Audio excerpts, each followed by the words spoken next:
কনক, কি সুন্দর একটা শব্দ। এর অনেকগুলো রূপ রয়েছে, অনেকগুলো অর্থও রয়েছে। প্রথম অর্থ হলো স্বর্ণ, অর্থাৎ সম্পত্তি। দ্বিতীয় অর্থ ধুতুরা, অর্থাৎ গাছের ছোট একটা বীজ, যা কিনা অত্যন্ত শক্তিশালী হয়। যদি বেশি মাত্রায় এর প্রয়োগ করা হয় তাহলে এটা বিষময় হয়ে উঠতে পারে। এই হলো সেই ধুতুরা যার প্রয়োগ মহাদেবের পুজোতে করা হয়। এবার প্রশ্ন হলো এটাই যে এই স্বর্ণ এবং এই ধুতুরার মধ্যে মিল কি রয়েছে। মিল হলো এটাই যে এই দুটোই মানুষকে মত্ত করে তোলে।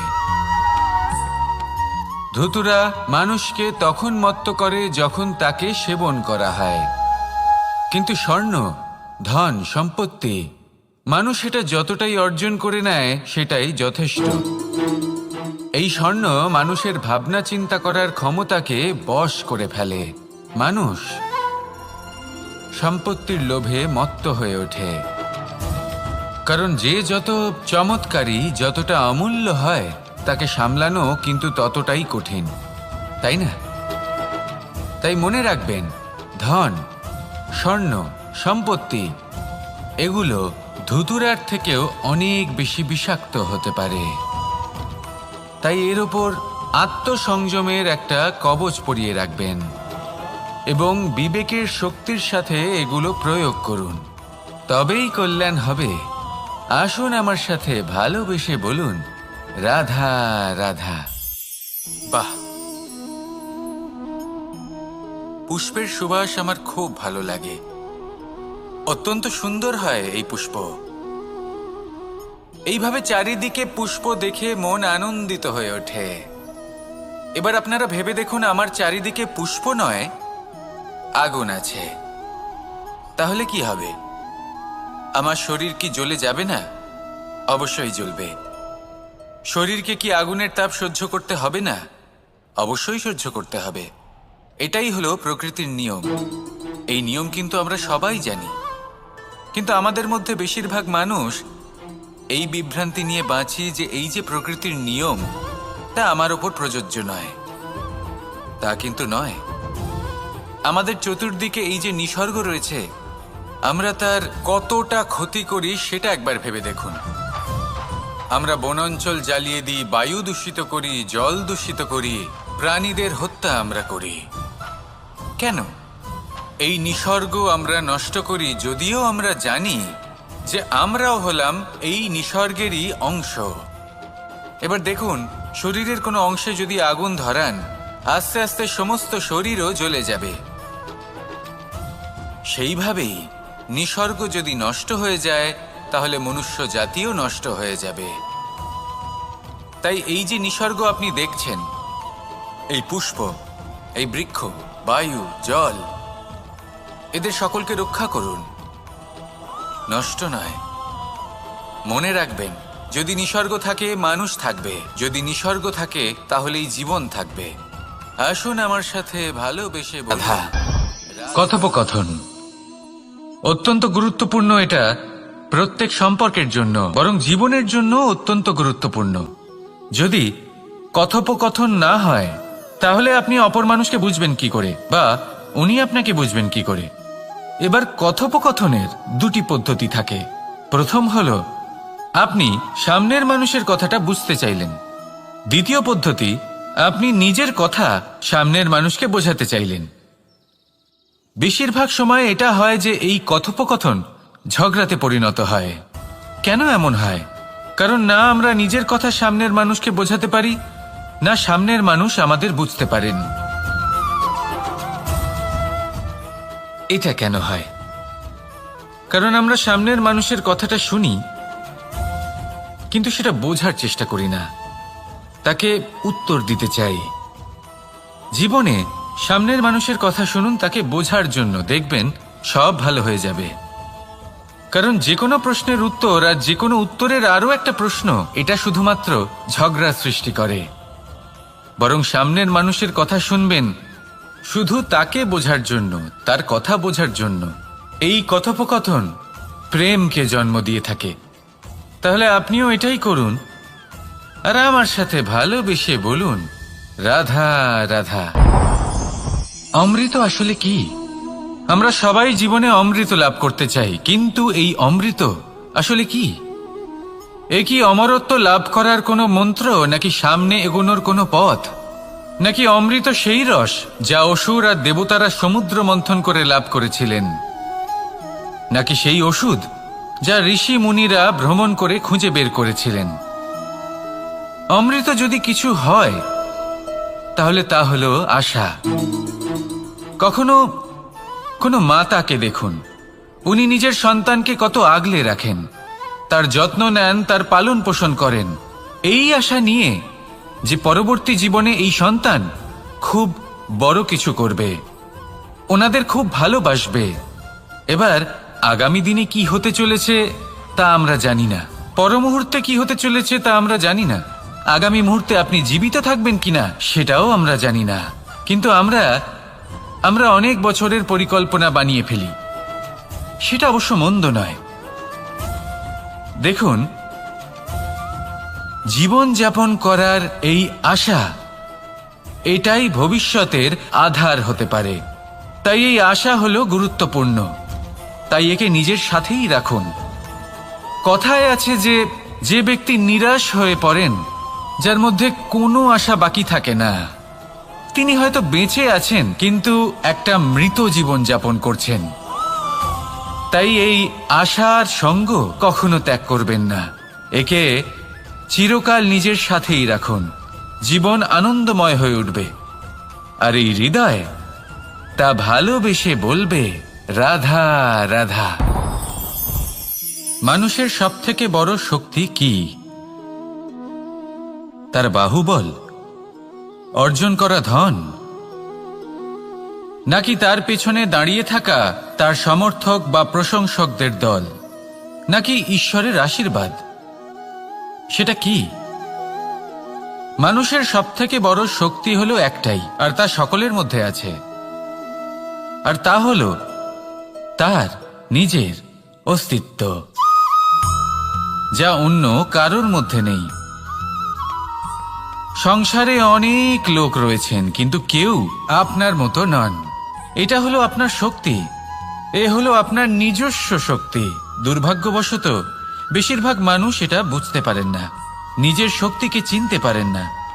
কিন্তু যদি আপনি চিনতে পারেন, তাহলে আপনি নিজের অন্তরে অনুভব করবেন একটা অসীম শক্তির অস্তিত্ব।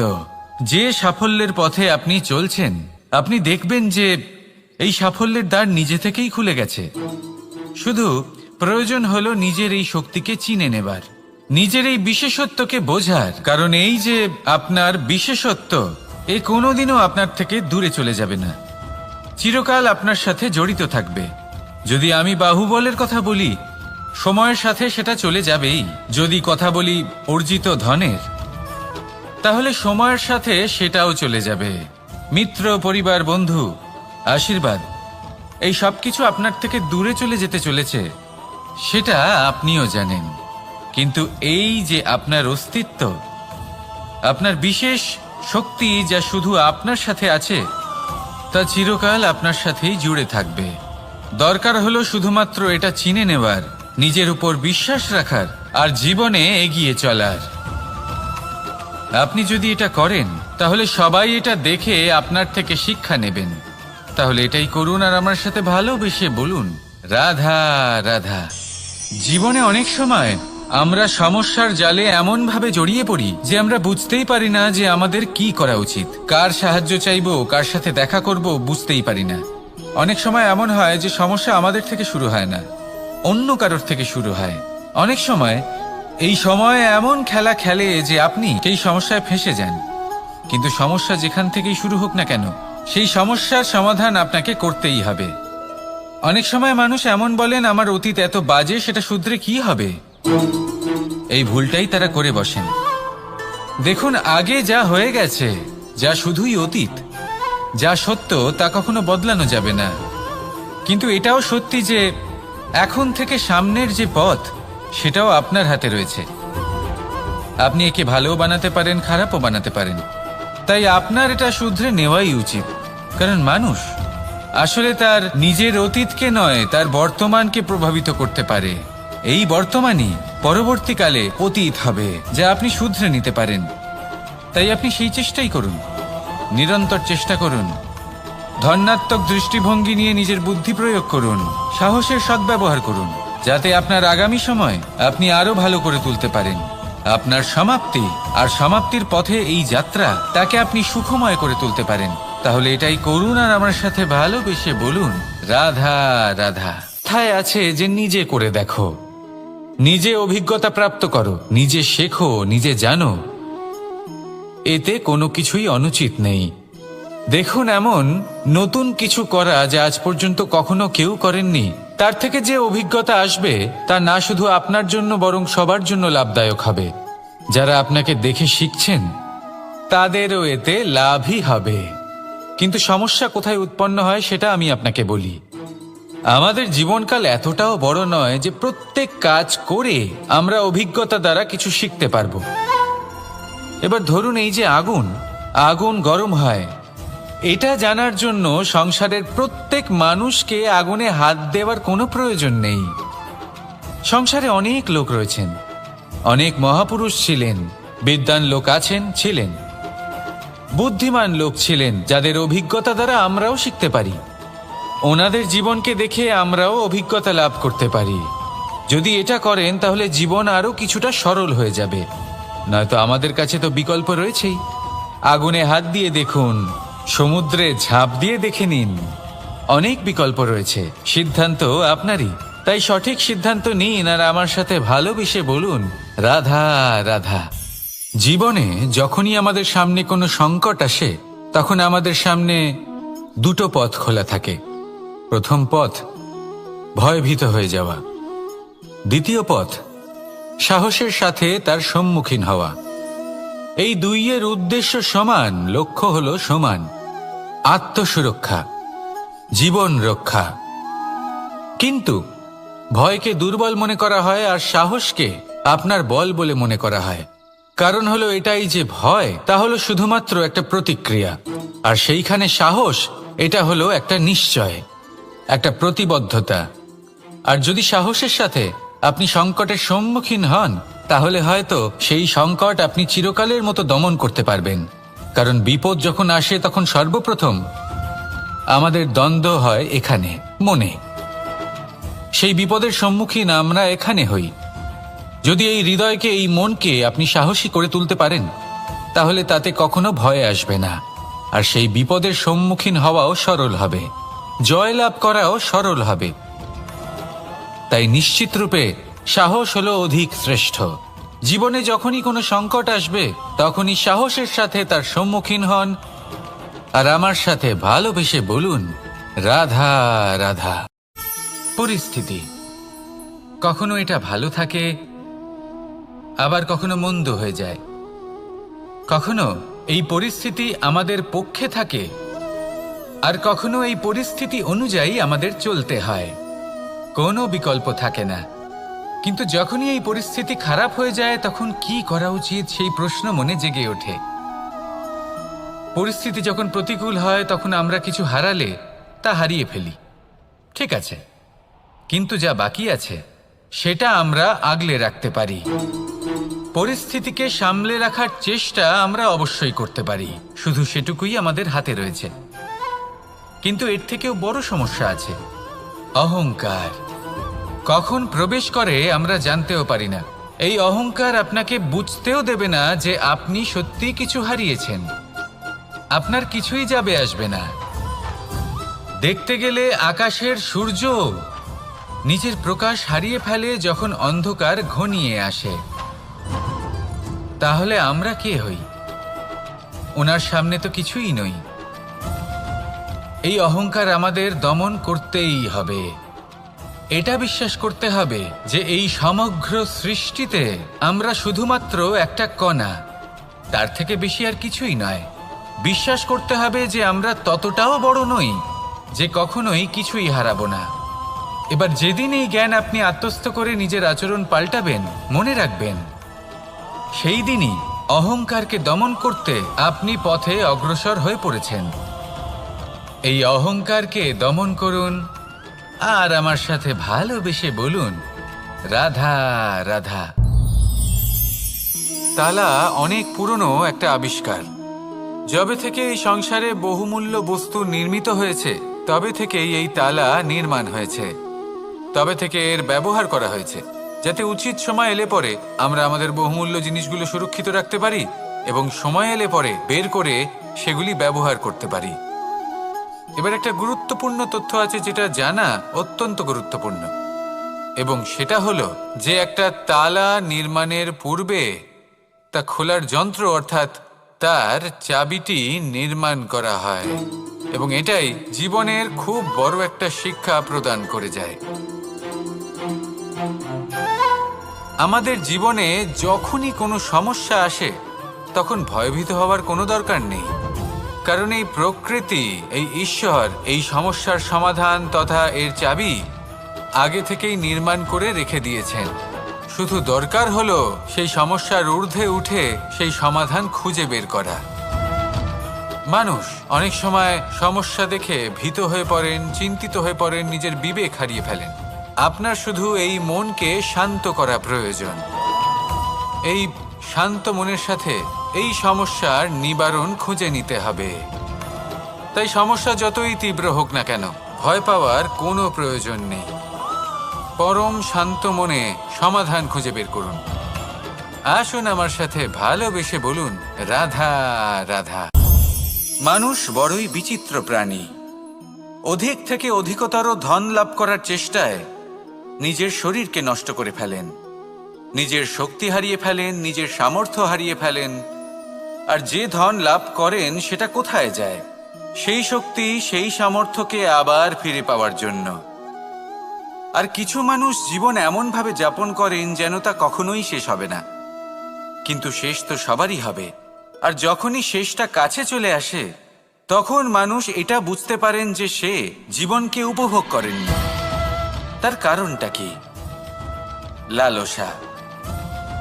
এই লালসা জন্ম দেয় লোভকে, আর এই লোভ জন্ম দেয় আপনারই বিনাশকে। সেই জন্য আজ আপনার কাছে যা কিছু আছে, যেমনটা আছে তার সাথে জীবন যাপন করুন, পূর্ণরূপে যাপন করুন। আপনার কাছে যতই ধন, শক্তি, মান থাকুক, তা সবার মধ্যে ভাগ করতে শিখুন। ভাগ করলে ভালোবাসা বাড়ে, আর এই ভালোবাসা দ্বারা জীবন আরও সুখময় হয়ে ওঠে। তাহলে আসুন আর আমার সাথে ভালোবেসে বলুন, রাধা রাধা।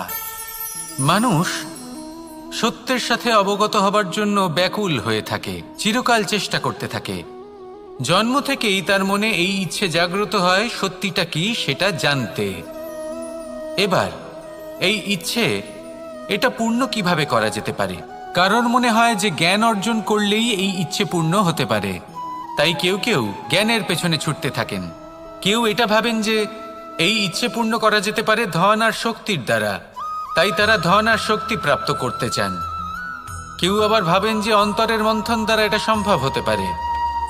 এবার এটাও সত্যি যে মন্থন করলে অমৃত লাভও সম্ভব হতে পারে, কিন্তু তার জন্য এই মন্থন করার জন্য একটা উচিত দিকে অগ্রসর হওয়া প্রয়োজনীয়। উচিত সংযমের দ্বারা সামনে এগোতে হবে, আর কোনো আশা না করে সামনে এগিয়ে যেতে হবে, তবেই এটা সম্ভব হতে পারে। একটা বাদ্যযন্ত্রের কথা ভেবে দেখা যাক। তার থেকে সুর তখনই নির্গত হয় যখন তার তারগুলি ঠিক করে বাঁধা হয়। যদি বেশি বেঁধে ফেলা হয় তাহলে তার ছিঁড়ে যেতে পারে, আর যদি ঢিলে থেকে যায় তাহলে তার থেকে উচিত সুর নির্গত হবে না। একটা অত্যন্ত গুরুত্বপূর্ণ কথা মনে রাখবেন, সত্যকে লাভ করার প্রাথমিক আধার হল অনুশাসন। জীবনে এই অনুশাসন আনুন, সত্য আপনা আপনি আপনার কাছে চলে আসবে, আর এই মন প্রসন্ন হয়ে বলবে, রাধা রাধা। জীবনে যখনই কোনো কঠিন কাজ আমাদের সামনে আসে তখন আমরা কারোর না কারোর থেকে সাহায্য চাই, যেটা উচিত। কিন্তু যদি যে কোনো ছোটখাটো বিষয়ে আমরা সাহায্য চাইতে শুরু করি তাহলে কি হবে? তাহলে আমরা নিজেদের সামর্থ্য, নিজেদের যোগ্যতাকে কখনো বাড়তেই দেব না, না আমাদের শক্তি কখনো বাড়বে। কারণ এটা আমাদের অভ্যেস হয়ে যাবে। যাই ঘটুক আমরা কারোর থেকে সাহায্য চাইতে চলে যাব, এটাই আমাদের স্বভাব হয়ে যাবে। সেই জন্য আমাদের যেটা করা উচিত সেটা হলো যতক্ষণ না আর কোনো উপায় থাকছে ততক্ষণ আপনি কারোর থেকে সাহায্য চাইতে যাবেন না। চেষ্টা করুন, যা সংকট থাকুক, সমস্যা থাকুক, পরিস্থিতি যতই কঠিন হোক, নিজে সমাধান করতে চেষ্টা করুন। যতটা পারবেন আত্মনির্ভর হওয়ার চেষ্টা করুন। যদি এটা করতে পারেন তাহলে আপনি অনেক কিছু শিখবেন। দিন প্রতিদিন আপনার জীবন আরও বেশি উজ্জ্বল হয়ে উঠবে, ব্যক্তিত্বের বিকাশ ঘটবে, আপনার শক্তি বৃদ্ধি পাবে, যোগ্যতা বৃদ্ধি পাবে, আত্মবিশ্বাস জেগে উঠবে, আর আত্মনির্ভর হয়ে মন বলবে, রাধা রাধা। আমাদের জীবন হলো একটা উপবনের মতো, যেখানে কাঁটাও আছে আবার ফুলও আছে। আর যদি আপনি ফুল লাভ করতে চান তাহলে কাঁটার সংস্পর্শে তো আপনাকে আসতেই হবে। এটাই জীবনের সত্য।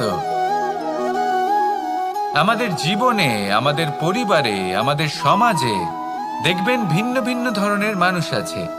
কেউ আছেন দুর্জন, কেউ সজ্জন, কেউ শত্রু হন তো কেউ মিত্র। যদি আপনি দুর্জনদের কাছে যান তাহলে শুধুই কষ্ট পাবেন, যদি আপনি শত্রুর কাছে যান তাহলে ঝামেলায় জড়িয়ে পড়বেন। তার চেয়ে ভালো আপনি সজ্জনদের কাছে যান, আনন্দ এবং জ্ঞান লাভ করবেন। নিজের মিত্রদের কাছে যান, আপনি সাহস লাভ করবেন। আরও একটা কথা বলি, এই জীবন এত বড়ও নয় যে আপনি প্রত্যেক সমস্যায় প্রত্যেক মানুষের সাথে ঝামেলায় জড়াবেন। শুধু যার সাথে আপনার মনের মিল হবে তাকে প্রণাম করুন, আর যার সাথে মনের মিল হবে না তাকে দূর থেকে প্রণাম করুন। কিন্তু মনের মধ্যে থেকে প্রেমের বোধ কোথাও যেতে দেবেন না, কারণ এই ভালোবাসাই শেষ মুহূর্তে আপনার উচিত পথ প্রদর্শন করবে। তাই এই ভালোবাসাকে মনে জাগ্রত রাখুন, আর এই ভালোবাসার সাথেই বলুন, রাধা রাধা। কোনো এক সময়ের কথা, একজন জেলের একটা ছোট্ট পুত্র ছিল। সে ভাবল যে আমি আমার বাবার মতোই মাছ ধরব। তখন সে একটা লাঠি নিল, তাতে দড়ি বাঁধল, আর সেই দড়ির মুখে যে কাঁটা বিঁধে থাকে তাতে চারা ঝুলিয়ে জলে ফেললো আর বসে থাকলো। কিছু সময় পরে জলে একটি তরঙ্গ দেখা গেল। ও বুঝতে পারল খুব বড় একটা মাছ ফাঁদে পড়েছে। ও বল প্রয়োগ করলো, সেটা টানার চেষ্টা করলো, মাছও বল প্রয়োগ করলো, আর শেষে যেটা হলো সেই দড়ি ছিঁড়ে গেল আর মাছ বেঁচে পালিয়ে গেল। দেখুন, ও অনেক চেষ্টা করলো কিন্তু অসফল হলো। কখনো অধিক বল প্রয়োগ করলো, আবার কখনো কম বল, কিন্তু কিছুতেই সফল হলো না। ও পঞ্চমবার প্রচেষ্টা করলো, না বেশি বল প্রয়োগ করলো না কম, ততটাই বল প্রয়োগ করলো যতটা পর্যাপ্ত, ঠিক ততটাই বল, যতটা বল সেই মাছ প্রয়োগ করলো। আর শেষ পর্যন্ত জীবনে প্রথমবার ও মাছ ধরতে সফল হলো। এবার এই কথার সারমর্ম কি? ভারসাম্য। এটাই হলো জীবনের সবথেকে বড় নিয়ম। আমাদের সবার জীবনে সমস্যা রয়েছে, কখনো মন দিয়ে ভেবে দেখবেন। জীবনে যদি কোনো ক্ষুদ্র সমস্যা বা ছোট সমস্যা থাকে আর সেটা সমাধান করার জন্য আপনি বেশি চেষ্টা করছেন, তাহলে তার দ্বারা সমাধান হয় না, বরং আরও বিপদ বেড়ে যায়। যখন কোনো বড় সমস্যা থাকে আর আপনি কম চেষ্টা করতে থাকেন, তখন সমাধান হয় না, তা চলতেই থাকে। শুধু এটাই হলো ব্যাপার। জীবনের সমস্ত সমস্যার একটা ভারসাম্য বজায় রাখা, যদি এটা আপনি শিখে ফেলতে পারেন, জীবনটা আপনার হাতের মুঠোয় থাকবে। আসুন আমার সাথে ভালোবেসে বলুন, রাধা রাধা। মানুষের জীবনে স্বচ্ছতার একটা আলাদা গুরুত্ব আছে। যদি আপনি নিজেকে স্বচ্ছ রাখেন তাহলে আপনার নিজেরও ভালো লাগবে, সামনের ব্যক্তিরও ভালো লাগবে, একটা অন্যরকম প্রভাব পড়বে। কিন্তু একজন শ্রেষ্ঠ ব্যক্তি কিভাবে হয়ে ওঠা সম্ভব? যার মধ্যে গুণ আছে, শিক্ষা আছে, শুভ চেতনা আছে, যিনি সৎকর্ম করেন। কিভাবে হব সেই ব্যক্তি যার মধ্যে জ্ঞান আছে? শুধুমাত্র স্বচ্ছ থাকলে তো তা হওয়া সম্ভব নয়। প্রথমে আপনাকে বুঝতে হবে যে মানুষের মধ্যে 4টি মূল তত্ত্ব আছে। প্রথম হলো তার শরীর, যার দ্বারা উনি যে কোনো কর্ম করে থাকেন। দ্বিতীয় তত্ত্ব হলো তার মন, যার দ্বারা কোনো কর্ম করার জন্য সে নিজেকে প্রেরণা দিতে থাকে। তৃতীয় তত্ত্ব হলো বুদ্ধি, যে কর্ম আমরা করতে চাই, যে লক্ষ্যে আমরা পৌঁছতে চাই, সেটা আমরা কিভাবে কোন পথে করব সেটা স্থির করা যায় বুদ্ধি দিয়ে। আর চতুর্থ তত্ত্ব হলো আত্মা। আত্মা হলো এমন এক তত্ত্ব যার কোনো সমাপ্তি নেই। আত্মা হলো অজয়, কিন্তু এরও শুদ্ধিকরণের প্রয়োজন হয়। এই চারটি তত্ত্বের শুদ্ধিকরণ করতে থাকুন, এদের নির্মল রাখুন, শুদ্ধ রাখুন। এবং এটা কিভাবে হবে? শুভ চেতনা দ্বারা, জ্ঞানের দ্বারা, এবং সব থেকে বেশি গুরুত্বপূর্ণ প্রেমের দ্বারা। আসুন আমার সাথে ভালোবেসে বলুন, রাধা রাধা। একে বালি বলুন, মাটি বলুন বা ধুলো বলুন, এ দিয়ে কত কিছু করা সম্ভব। এ দিয়ে আপনি নিজের বাসস্থান নির্মাণ করতে পারেন, প্রাচীর গড়ে তুলতে পারেন, অট্টালিকা নির্মাণ করতে পারেন। কিন্তু যদি এই বালিকে আপনি মুষ্টিবদ্ধ করে রাখতে চান, তাহলে তা হাত থেকে ফসকে যাবে। আপনি কখনোই একে মুষ্টিবদ্ধ করতে পারবেন না। এরকমই হয় আমাদের জীবন, আর এরকমই হয় সময়। এই মুষ্টিবদ্ধ করা বালির মতো। সময়কে আমরা বাধা দিতে পারবো না, আটকেও রাখতে পারবো না। এ হলো প্রবাহমান। জন্ম থেকে মৃত্যু পর্যন্ত এই যে সময়, তা খুবই সীমিত। আর এই সময় আমরা যেটাই করি তার দ্বারাই আমাদের মূল্য নির্ধারিত হয়। আর এই সংসার থেকে চলে যাওয়ার পরেও এই সংসার এই সব কর্মের জন্যই আমাদের মনে রাখে। তাই যদি আপনি এটা ভাবেন যে আজ যে কর্ম করার ছিল আমি না হয় কাল করে নেব, কাল আমার লক্ষ্যে পৌঁছানোর কথা ছিল আমি পরশু পৌঁছব, না, এই সময় খুব মূল্যবান, একে নষ্ট করবেন না। এই সময়কে সদ্ব্যবহার করুন, মহান হবার পথে অগ্রসর হন। একে যদি মুষ্টিবদ্ধ করে রাখার চেষ্টা করেন, এই সময় থেমে থাকবে না। আসুন আমার সাথে ভালোবেসে বলুন, রাধা রাধা। আমরা চাই বা না চাই, আমরা সবসময় নয় কোনো না কোনো লক্ষ্যের দিকে এগিয়ে চলেছি বা কোনো না কোনো যুদ্ধ করেই চলেছি। যেমন যে যুদ্ধ মনের মধ্যে চলছে সেগুলো হলো অন্তর্মনের যুদ্ধ। যেমন পরিবার প্রতিপালনের যুদ্ধ, কর্তব্য পালনের যুদ্ধ, কোনো প্রিয়জনকে না হারানোর যুদ্ধ। এসব যুদ্ধ মনের মধ্যে চলে এবং সেদিক থেকে দেখতে গেলে আমরা হলাম এই সংসারের সব থেকে বড় যোদ্ধা, তাই না? কিন্তু এই সব যুদ্ধে যদি আপনি জয়ী হতে চান তাহলে তিনটি বিষয় আপনাকে মাথায় রাখতে হবে। প্রথম হলো, সেই ব্যক্তি যিনি এই যুদ্ধে পরাজিত হয়েছেন তাকে নিজের থেকে দূরে করে দেবেন না, বরং আপনি তার কাছে যান, তার সাথে কথা বলুন, কথাবার্তা চালান, আলোচনা করুন, তার থেকে পরামর্শ নিন এবং বুঝতে চেষ্টা করুন উনি কি ভুল করেছিলেন এবং সেই ভুল নিজের জীবনে করবেন না। দ্বিতীয়, সেই ব্যক্তি যিনি এই যুদ্ধে জয়লাভ করেছেন তার অভিজ্ঞতা থেকে শিখুন। তিনি কি কি পদক্ষেপ নিয়েছেন, কিভাবে তিনি প্রারব্ধের গতিপথ বদলে দিয়েছেন, কোথায় বুদ্ধি প্রয়োগ করেছেন আর কোথায় বল প্রয়োগ করেছেন, এই সব কিছু তার থেকে শিখুন। এবং তৃতীয়, আপনার নিজের বিবেক, তার কোনটা উচিত বোধ হচ্ছে, কোনটা অনুচিত বোধ হচ্ছে, সেটা বুঝে নিন। যদি এই তিনটি বিষয় আপনি বুঝতে পারেন তাহলে ধরে নিন যে আপনি সাফল্যের পথে অগ্রসর হয়ে চলেছেন।